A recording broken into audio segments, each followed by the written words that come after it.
Bonjour, c'est Cryptolis, bienvenue dans notre quotidienne où on va analyser un petit peu l'actualité des crypto-monnaies et on va faire un petit point justement où on en est sur le BTC, sur le Bitcoin, pour voir justement ce qui peut nous attendre. On a pas mal d'informations à traiter, donc on entame directement par l'actualité. Alors, déjà, il y a quelque chose qui est assez important. On a noté que PayPal va certainement permettre les crypto-monnaies, ou en tout cas intégrer une notion de monnaie virtuelle dans ces différents services, étant donné qu'ils ont nommé 6 membres dans un conseil spécialisé dans la blockchain, la crypto et les monnaies virtuelles. Donc ça annonce du bon par rapport à ça si on commence à avoir des gros acteurs qui commencent à le valider. D'autre part, il y a encore une nouvelle validation dans cette notion de paiement qui revient vraiment, avec notamment Apple qui a annoncé le Tap to Pay et justement qui a annoncé la création d'un wallet digital. Donc on se rapproche quand même dans cette notion de monnaie virtuelle et de paiement, de facilité de paiement. Et voilà, il y a un train qui est en train de se lancer sur une adhésion forte. Une adhésion d'ailleurs où les gens sont rassurés, notamment en Russie parce que, en l'occurrence, la Russie régule la crypto-monnaie et ne la bannit pas. Donc du coup, les gens sont vraiment rassurés de ce côté-là.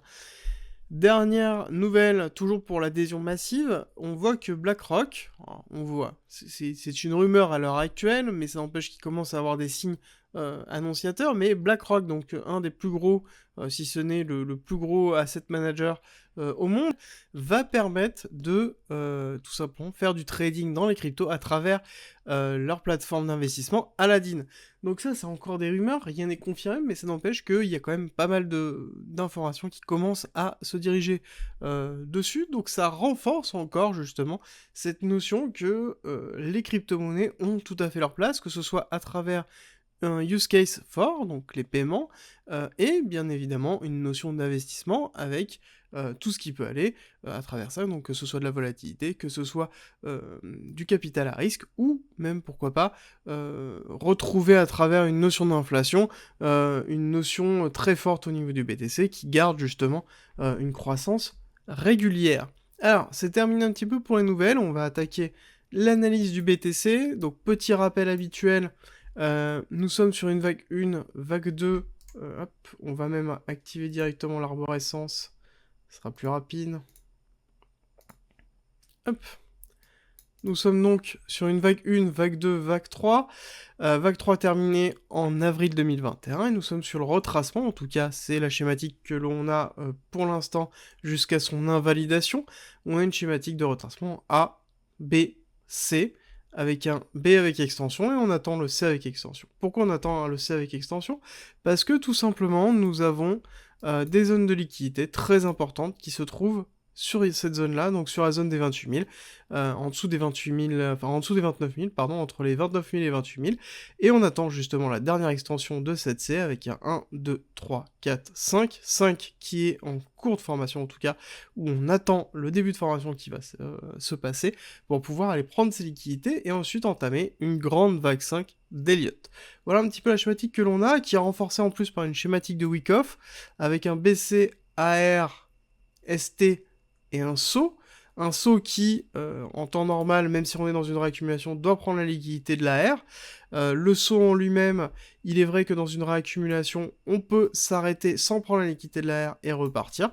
Donc là-dessus, on pourrait avoir les deux schématiques, mais d'ordre général, quand on est sur une schématique daily forte comme ça, avec un pool de liquidité très conséquent et des order blocks en dessous, on pourrait avoir vraiment une confirmation de prise de liquidité basse, surtout que si on compare la descente que l'on a eue sur cette première chute que l'on a et qu'on trace avec son premier retracement, on a une continuité de cette chute qui se positionne à 25 000 $. Donc du coup, sous cette barre fatidique de prise de liquidité. Donc voilà un petit peu là où on en est. Ce qui est important de savoir et de voir, c'est que si on passe en 1 heure, qu'est-ce qui s'est passé exactement? On est dans une notion de travail de zone. D'accord? Donc comme je vous l'avais expliqué la dernière fois, on s'est arrêté sur la prolongation de tendance de cette remontée qu'il y a eu là, sur le 1,618 qui a été pris en forme de liquidité, et on a retracé et on est en train de travailler cette zone-là. On est en train de la travailler assez fortement, et surtout, si on regarde, on est en train de créer une forme de compression, d'accord? On pourrait avoir une schématique de Wyckoff qui se met en place avec un Psi ici, un BC AR un ST qui est en train de se faire, donc du coup une distribution qui annoncerait justement une chute du prix, d'accord? Mais pour l'instant, la distribution, elle n'est pas validée. Elle n'est pas validée tant que on n'a pas une schématique de prise de liquidité du point de la R, d'accord? Donc on va le noter, limite, de façon à pouvoir le retrouver par la suite, mais ici on aurait un BC, hop, un AR, et donc là on est en train de faire le ST. Donc est-ce que le ST est terminé? Mais le ST peut très bien monter jusqu'à titiller le BC, d'accord? Donc on pourrait avoir ça, à savoir qu'on a 2 points de liquidité qu'on a créés à travers les distributions de Wyckoff. Donc c'est classique, hein. C'est-à-dire que le principe d'une distribution de Wyckoff, c'est de pouvoir créer de la liquidité, créer une zone de résistance, et suite à cette zone de résistance, aller liquider ceux qui se sont placés. Donc c'est pareil, ceux qui sont placés en short ici ont mis ici leur liquidité, ceux qui sont placés en long ici ont mis leur liquidité. Donc généralement on passe là, on check ici, on renforce pour remplir justement cette zone de liquidité, on descend, on liquide en dessous de la R, donc on fait le saut, d'accord, classique. Là on remonte, on fait lutter, on prend toute la liquidité qui était là, on redescend, là les personnes se placent ici encore une fois, et on remonte, on fait lutade, et on descend. Lutade n'est pas obligé, mais en général c'est une schématique complète de distribution qui entraîne une chute derrière du prix. C'est le principe de la distribution de Wyckoff. Voilà un petit peu ce qu'on pourrait avoir là à l'heure actuelle. Pour l'instant, c'est pas le cas. Pour l'instant, c'est pas le cas. Tant qu'on n'a pas pris cette liquidité basse de la R, on n'a pas de confirmation d'une mise en place de cette distribution. Au niveau du RSI, qu'est-ce qu'on voit? On voit que, bon, pour l'instant, on n'a pas de signal fort de reprise. On a quand même une tendance toujours ici qui est, en l'occurrence, une divergence, d'accord? Donc qui est plutôt un signal qui est bearish, sur lequel on a eu cette schématique-là. Après, ce qui est important de retenir, c'est que cette zone qui se trouve ici est une zone sur laquelle il y a eu du trading qui s'est effectué durant le week-end, donc ça veut dire une perte de momentum, ce qui est obligatoire étant donné que les contrats à terme ne sont pas ouverts sur ces périodes-là. Donc du coup, on a une perte de momentum qui pourrait expliquer cette schématique au niveau du RSI. Mais néanmoins, on a toujours là pas de signe fort de renforcement du momentum qui est en train de se faire malgré la compression. D'accord? Une compression, pourquoi? Parce que là, on a quelque chose qui est baissier, ici on a quelque chose qui est haussier, donc on a un momentum qui est en train de se former, et il va falloir voir si du coup on a un break qui se fait vers le haut, ou si justement on a une chute totale du momentum qui pourrait être en corrélation après avec une manipulation qui est en train de se faire. D'accord? Donc là, on pourrait avoir cette schématique-là qui est là, donc on est toujours sur la zone très très importante, tant qu'on n'a pas terminé de travailler ça, ça va être compliqué. Alors, dans les autres informations à retenir, on va fermer le RSI pour éviter de se gâcher la vie, on va retourner en daily, parce qu'il y a des petites informations qui sont intéressantes. Je vous avais dit que, notamment, on regarderait régulièrement un petit peu où on en est au niveau des open interest, voir justement où on en est. Alors, ce qui est important de retenir, c'est que au niveau du 11, donc vendredi, la clôture des open interest, des options open interest, le volume a très peu augmenté, on est toujours sur un volume qui est quand même proche du ridicule, on est entre 200 et on n'est même pas à 250 millions placés, mais néanmoins le max spend price est monté, on était à 39 000, on est passé à 40 000, donc pour pouvoir tout simplement faire perdre le maximum de personnes, il faut que le prix soit à 40 000. Et là-dessus, on va aborder une autre notion qui est importante, qui est la notion de corrélation entre les achats, les ventes et les mouvements du prix. C'est-à-dire que le prix en lui-même va aller là où c'est le plus rentable pour les market makers, donc pour le marché, où se diriger, d'accord? Est-ce que, là, à l'heure actuelle, on peut se poser la question, est-ce que c'est intéressant d'aller sur Max Spend Price à 40 000 pour pouvoir faire perdre, globalement, on va dire, allez, 80% du volume total, donc c'est-à-dire faire perdre 200 millions. Est-ce que c'est vraiment intéressant par rapport à la schématique qu'on est en train d'avoir là en place? Est-ce que c'est intéressant de descendre juste sur ce palier, donc qui se trouve en dessous, donc qui a une rouge, je vous ai expliqué hier à quoi elle correspondait, qui est pour moi une période d'invalidation, mais est-ce que c'est intéressant d'aller travailler cette zone-là maintenant? À savoir qu'il y a très peu, du coup, d'intérêt à faire ça. Par contre, à côté, ce qui est important de voir, c'est que ici, on a eu énormément de liquidité qui aurait été laissée au fur et à mesure de cette montée, d'accord? Pour toutes les personnes qui sont en long. Donc ça peut être très intéressant d'aller chercher justement cette liquidité qui se trouve tout au long et qui se trouve un peu en dessous. Là, c'est un petit peu compliqué de le déterminer parce que on est en plus dans une schématique où, là, quand on voit en fait une compression comme ça, comment on le caractérise et comment on l'explique? On l'explique déjà par une prise de profit des personnes qui se sont positionnées tout au long, d'accord, de cette montée. Donc ce sont des personnes qui étaient présentes ici, qui ont acheté durant ces périodes de consolidation, et qui ont acheté ici, d'accord? Ils ont pris une partie de profit qui se fait là à chaque fois, donc qui a été prise ici, qui a été prise ici, qui a été prise ici. Cette partie de profit aussi, elle est essentielle parce que sur un mouvement comme ça, on est obligé de prendre à un moment donné un profit sur un retracement. Et on le voit aussi, c'est que cette partie-là, je vous ai dit qu'il y avait énormément de liquidités, ce qui entraîne globalement ces mèches-là qui ont été ravalées ici. D'accord? Donc on a une double schématique qui se met en place, on a une prise de liquidité de tous ceux qui étaient en short ici, soit qui sont sortis en break-even, ou soit qui sont sortis au niveau du SL, et on a une prise de liquidité, enfin on a une prise pardon, de profit de tous ceux qui étaient en long ici. Donc on va forcément avoir un triangle de consolidation, et c'est là où il faut voir, est-ce qu'on est vraiment sur une forme de manipulation, avec une création de liquidité? Si on n'a pas un check des différents niveaux de support, c'est-à-dire qu'on n'a pas forcément de manipulation pour de la création de liquidité. D'accord? Donc à ce moment-là, on serait plus dans une schématique de continuité pour aller chercher soit un check du break-off structure qui se trouve là, des liquidités supérieures, ou soit reprendre à la baisse si jamais on a une cassure par le bas. D'accord? Donc ça, c'est vraiment un petit peu cette schématique, et il faut assimiler le fait que le prix bouge d'une certaine façon. C'est-à-dire que c'est un échange de biens, c'est un échange de valeurs qui est effectué pour pouvoir tout simplement ici vendre, il faut que des personnes achètent. Si ici je veux acheter, il faut qu'il y ait des personnes qui vendent. Des personnes qui sont ici en short, d'accord, avec leur SL qui se trouve là, ça veut dire quoi? Ça veut dire que si le SL il est touché, ça déclenche un ordre d'achat. Donc ça veut dire que moi, ici, j'ai acheté en longue, je veux vendre là, je touche le SL de quelqu'un, ça me permet de vendre à cet endroit-là. Donc là, on est quand même dans une schématique où on est dans un renforcement de liquidité et de transfert d'assets, et c'est pour ça qu'on a cette période, ici, de ranging qui est en train de se faire, et qui est très très importante pour pouvoir la déterminer et de voir un petit peu ce qui se passe.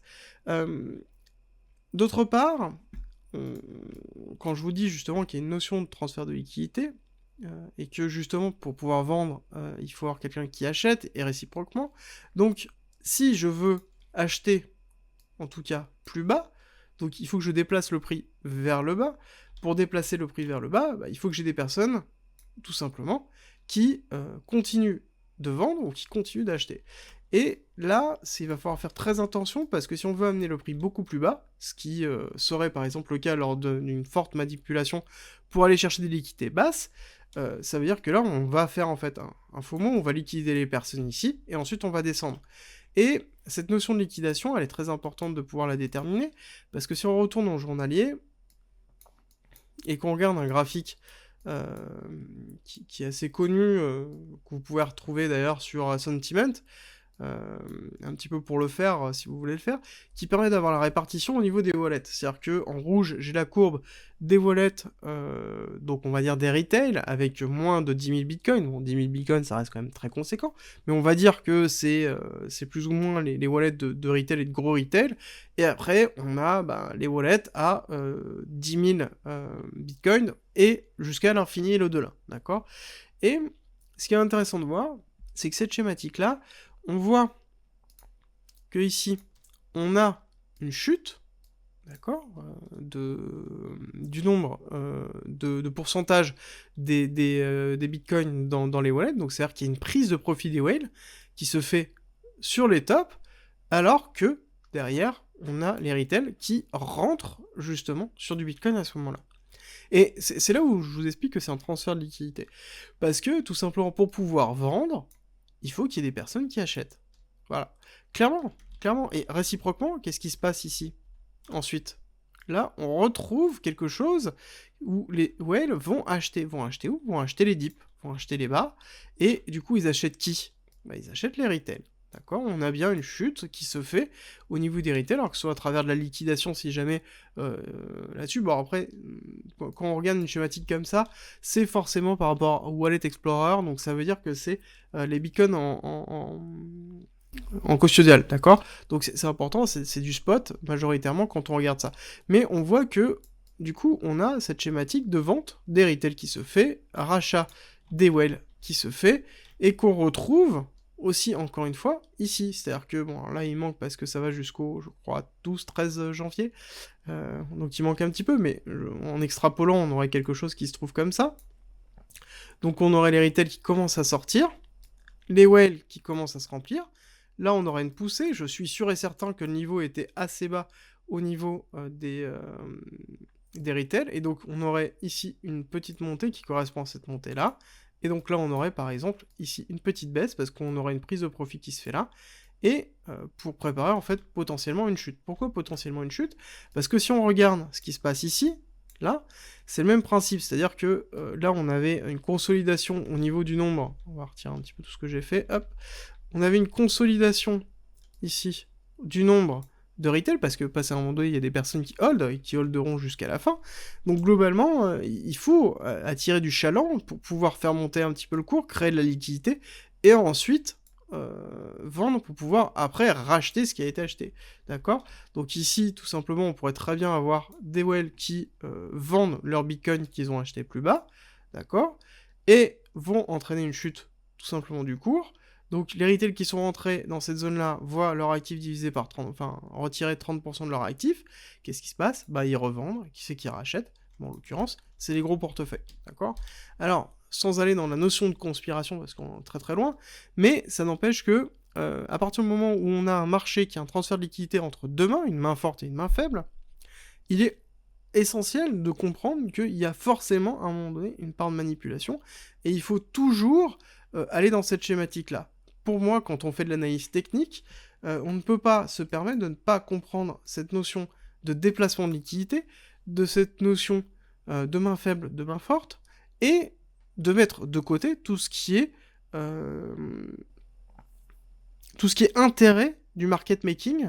Voilà, quel est, en fait, il faut se poser la question, où est-ce qu'il y a le plus gros gagnant? Voilà, et le marché va généralement tendre vers ça, et le dernier élément qui est important à assimiler par rapport à une analyse que l'on effectue, c'est la notion de fondamentale. On va arriver dans une période, donc déjà historiquement, l'hiver sur les investissements c'est toujours compliqué, notamment en crypto, et c'est plutôt le printemps-été où on retrouve sur quelque chose qui est assez bullish. Néanmoins, on a une date clé qui est mars. Mars, qui est les annonces par rapport au taux, d'accord? Normalement, on sait que ça va être relevé. On le sait parce qu'en l'occurrence, ça a été annoncé. Donc du coup, il y a une certaine consolidation qui est en train de se faire à l'heure actuelle.